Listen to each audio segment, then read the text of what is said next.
Step 1. Create plane. Step 2. Create corners by selecting the end vertices of the corner and applying a chamfer. Use the cutting tool on the corners of the patch to create quads on our mesh. Next, I'll unwrap the model in ZBrush using polygroups.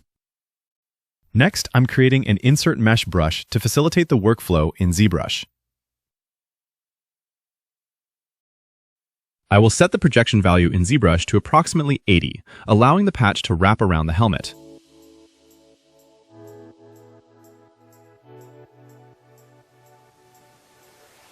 On the final layout, I applied a texture to represent the Velcro on the low poly patches.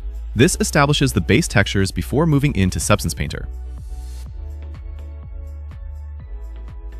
Thank you for watching. If you found this helpful, be sure to check out my other videos, including the tutorial on creating a tactical helmet mount. All brushes and models used in this project are available in the description below. See you in the next one!